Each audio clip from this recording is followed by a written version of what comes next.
प्रश्नावली 4.2 प्रश्नावली 4.2 कल पहली प्रश्न 4.1 समाप्त हो गई थी। अब प्रश्नावली 4.2 द्विघात समीकरण के मूल ज्ञात करना, यानी हमको ये समीकरण दे रखे हैं, इसके हमको मूल ज्ञात करने हैं। x² - 3x - 10 बराबर 0, यानी हमको दो ऐसी संख्या ढूंढनी है जिनको गुणा करने पर तो कितना आ जाए 10 और घटाने पर कितना बचे 3। तो वो संख्या कौन सी है 5 और 2। 5 को 2 से गुणा करने तक कितने आएंगे 10। माइनस के 3 लाने तो ये माइनस का 5 और प्लस में 2, कितने बचेंगे माइनस के 3। तो इसके दो गुणनखंड हो गया आपका -5 और 2। तो ये हो गया x² माइनस का 5x प्लस में 2x, आगे माइनस का 10 है तो माइनस का 10 और बराबर में 0। सबसे पहले आपको बीच वाली संख्या के दो गुणनखंड करने, फिर इस दो का जोड़ा बना लो। अब इसमें से कॉमन लेना है, यानी कौन कौन सी चीज इसमें हमको मिल रही है वो ध्यान रखना। तो इसमें भी x है और इसमें भी x है, तो x कॉमन आ गया। x के ऊपर घात लग रही है, इसका मतलब 2x है, तो 1x कॉमन आ गया, तो 1 यहाँ बचेगा 1x। चिन्ह माइनस है तो माइनस लगाएंगे, x कॉमन आ गया, क्या बचा यहाँ पर 5, तो यहाँ 5 लिखेंगे। आगे यहाँ प्लस का चिन्ह है तो प्लस, कॉमन क्या आ रहा है इसमें 2। 10 को हम 2 गुणा 5 लिख सकते हैं, तो 2 इसमें भी है 2 इसमें भी, तो 2 कॉमन आ गया, 2 ये कॉमन ले लिया, यहाँ क्या बचेगा x। प्लस और माइनस यहाँ पर माइनस ही रहेगा, ये 2 तो हमने यहाँ कॉमन ले लिया, यहाँ पर क्या बचेगा 5 और बराबर में 0। गुणनखंड करते समय ध्यान रखना आपके ये दोनों कोष्ठक समान आने चाहिए। अगर दोनों कोष्ठक समान नहीं है तो आपका गुणनखंड गलत है। तो अब इसको एक बार लिखो, x - 5 बराबर 0 और एक हो गया आपका x + 2 बराबर 0। x + 2 बराबर 0। 5 का इधर पक्षांतरण करेंगे तो x बराबर आ गया 5, या माइनस का इधर आगे प्लस में हो जाएगा। 2 का हम इधर पक्षांतरण करेंगे तो ये हो जाएगा x बराबर -2। तो इसके दो मूल कौन कौन से हो गए, एक तो हो गया 5, एक तो 5 है और एक माइनस का 2 है। इस प्रकार इनको गुणनखंड करके आपको मूल ज्ञात करने। अच्छा, अगला सवाल 2x² + x - 6 बराबर 0। अब पहले वाले सवाल में यहाँ कुछ भी अंक नहीं था, तो हमने केवल इस संख्या को देखा था। अब इसमें यहाँ पर आगे अंक है, यानी यहाँ पर 2 है और पीछे 6। पहले इन दोनों को गुणा करके देखना है। 6 को और 2 को गुणा करेंगे तो कितना आएगा 12। कितना आएगा 12। अब हमको ऐसी संख्या ढूंढनी है जो गुणा करने पर तो 12 आ जाए और घटाने पर कितना बचे 1। घटाने पर कितना बचे 1। तो वो संख्या कौन सी है आपकी 4 और 3। 4 को 3 से गुणा करेंगे तो 12 आएगा। यहाँ पर प्लस का चिन्ह है तो यहाँ पर 4 तो प्लस में रहेंगे, 3 माइनस के, तो कितना बचेगा 1। तो इसके दो गुणनखंड कौन से हो जाएंगे 4 और 3। तो ये हो गया आपका 2x² प्लस में 4x माइनस का 3x - 6 बराबर 0। तो इसकी जगह दो गुणनखंड हो गए 4x और 3x। इसमें से कॉमन अलग लेना है, इसमें से कॉमन अलग लेना है। देखो इन दोनों में कॉमन क्या आ रहा है, एक तो 2 आ रहा है। 4 को 2 गुणा 2 लिख सकते हैं, तो 2 कॉमन आ गया, x इसमें भी है, x इसमें भी है, तो एक कॉमन क्या आ गया आपका x। 2 कॉमन आ गया, x कॉमन आ गया, यहाँ क्या बचेगा x।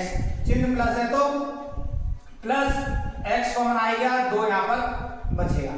माइनस का 3 है तो माइनस, यहाँ पर माइनस है तो चिन्ह -3 कॉमन ले लिया इसमें। 6 को हम क्या लिख सकते हैं 2 गुणा 3 लिख सकते हैं, तो 3 इसमें भी है 3 इसमें भी है, 3 कॉमन आ गया, तो यहाँ पर क्या बच गया x। ये माइनस और ये माइनस है तो माइनस और माइनस क्या हो गया प्लस 2। ये यहाँ पर 3 कॉमन नहीं लिया हमने, क्या बच रहा है यहाँ पर 2, तो यहाँ पर क्या लिखेंगे 2 और बराबर 0। तो ये दोनों समान है। एक बार लिखो x + 2 बराबर 0 हो गया एक तो, और एक यहाँ आपका 2x - 3, यानी 2x - 3 बराबर 0।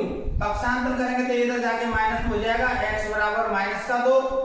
इसमें पक्षांतर करेंगे इधर की साइड तो ये हो जाएगा 2x बराबर 3, तो x बराबर आ जाएगा आपका 3/2। तो इसके दो मूल कौन कौन से हो गए, एक तो -2 हो गया और एक हो गया आपका 2/3। इस प्रकार से गुणनखंड करके आपको इनके मूल ज्ञात करने हैं। अगला सवाल है पहले का तीसरा, √2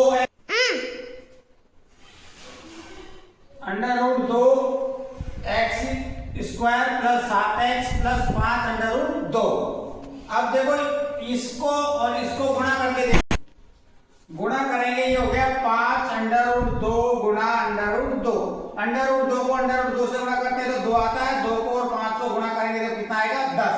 यानी हमको 7 का गुणनखंड ऐसे करने हैं, गुणा करने पर तो 10 आ जाए और जोड़ने पर कितने आ जाए 7। तो वो कौन कौन सी संख्या हो जाएगी आपकी 5 और 2। 5 गुणा 2 करेंगे जब 10 और 5 और 2 जोड़ेंगे तो 7। तो इसका गुणनखंड हो गया √2x² plus 5x plus 2x plus 5√2 बराबर 0। अब इसमें इन दोनों में से कॉमन लेना और इन दोनों में से हमको कॉमन लेना है। तो अब इन दोनों में से क्या कॉमन आएगा, x कॉमन आ रहा है। क्या कॉमन आ रहा है इनमें से, x कॉमन आ गया।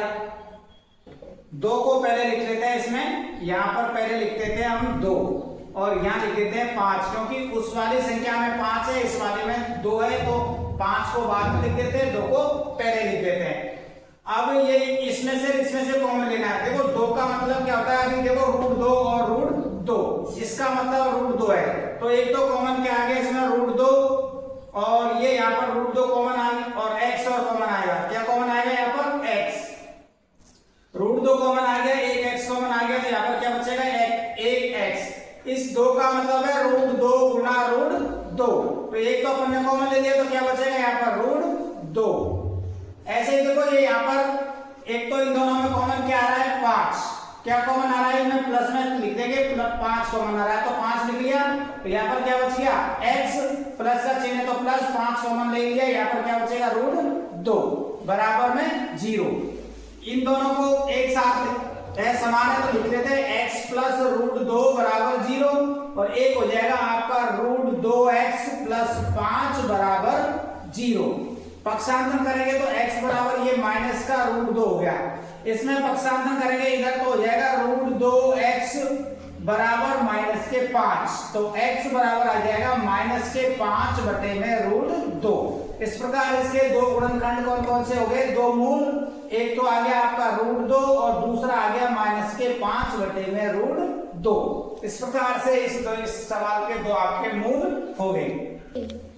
अगला सवाल है 2x² माइनस x प्लस 1/8 बराबर 0। इसमें बटे में संख्या दे रखी है, तो देखो अपन क्या करते हैं, इसके नीचे 1 और इसके नीचे 1 मान के लघुत्तम ले लेते हैं।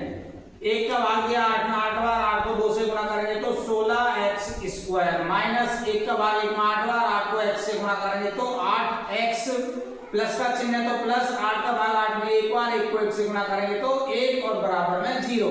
बचे गुणा करने पर 8 को 0 से गुणा करेंगे तो ये क्या हो जाएगा 0, तो आपके पास ये बच जाएगा 16x² माइनस के 8x प्लस में 1 बराबर में 0। 8 और 0 गुणा होंगे तो यहाँ पर 0 हो जाएगा। अब समीकरण आपके देखो सिंपल समीकरण बन गई जैसे और सवालों में थी, तो यहाँ पर तो 16 है और यहाँ 1, 16 को 1 से गुणा करेंगे तो कितना आएंगे 16। अब हमको 8x के ऐसे दो गुणनखंड करने हैं यानी टुकड़े करने हैं, गुणा करने पर 16 आ जाए, जोड़ने पर 8, तो वो संख्या कौन कौन सी है आपकी 4 गुणा 4, 4 गुणा 4 करेंगे तो 16 और 4 और 4 जोड़ेंगे तब कितना आएगा आपका 8। तो ये हो गया आपका 16x² माइनस 4x प्लस में 1 बराबर 0। इनमें से कॉमन लेना है, इसमें से कॉमन क्या कॉमन आ गया 4x, इन दोनों में से कॉमन क्या है 4x, तो 4 का भाग 16 में 4 बार 1x हमने कॉमन ले लिया, ये 4x पूरा कॉमन आ गया, तो यहाँ पर क्या बचेगा 1 बचेगा। क्या बचेगा 1। इन दोनों में से कोई भी चीज नहीं मिल रही है तो क्या कोई अंक नहीं मिल रहा है तो क्या कॉमन रहेगा यहाँ पर 1। अगर किस दोनों संख्याओं में से कोई भी संख्या या अंक नहीं मिल रहा है तो उसका कॉमन 1 लेना है आपको। तो ये हो गया आपका 4x और ये माइनस और प्लस क्या हो जाएगा माइनस और बराबर 0। तो अब ये दोनों कोष्टक समान है, ये भी हो गया 4x माइनस 1 बराबर 0, दूसरा भी 4x माइनस 1 है, तो ये भी 4x माइनस 1 बराबर 0। एक का हम पक्षांतरण करते हैं तो ये हो जाएगा 4x बराबर 1, तो x बराबर आ गया आपका 1/4। इसी प्रकार इसका पक्षांतरण करेंगे तो ये हो जाएगा 4x बराबर 1, तो x बराबर हो जाएगा आपका 1/4। इस प्रकार इस समीकरण के दोनों मूल कौन कौन से हैं 1/4 और 1/4। ठीक है। अगला सवाल है 5वां 100x² माइनस 20x प्लस 1 बराबर 0।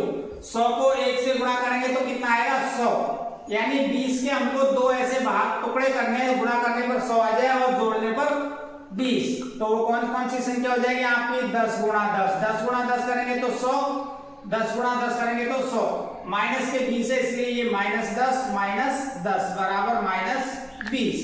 तो इसके दो भाग हो जाएंगे, 100x² माइनस 10x और माइनस के 10x और प्लस में 1 और बराबर 0।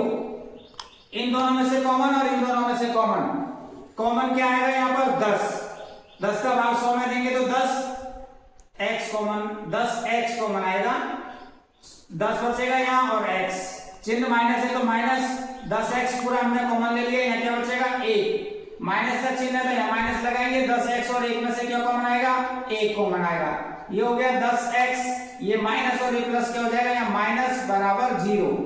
दोनों कोष्टक समान है, एक बार लिखेंगे हम 10x माइनस 1 बराबर 0 और दूसरा भी 10x माइनस 1 है, तो ये भी हो जाएगा आपका 10x माइनस 1 बराबर 0। एक का हम पक्षांतर करेंगे तो ये हो जाएगा 10x बराबर 1 और x बराबर आ गया 1/10। इसी प्रकार इसका पक्षांतर करेंगे तो 10x बराबर आ गया 1 तो x बराबर आ गया 1/10। इस प्रकार इस समीकरण के दो मूल कौन कौन से हैं, 1/10 और 1/10। इस प्रकार जो द्विघात समीकरण होती है उनके हमको मूल ज्ञात करने होते हैं। सबसे पहले काम है आपको इन पहला और लास्ट का अंक को देख ले, गुणा करके देखे कितना आ रहा है, और फिर बीच वाले जो भी अंक है उसको हमको दो भागों में बांटना होता है, गुणा करने पर उसके बराबर आना चाहिए, जोड़ने पर इसके बराबर आना चाहिए। इनको आपको मूलों को इस प्रकार से ज्ञात करना है।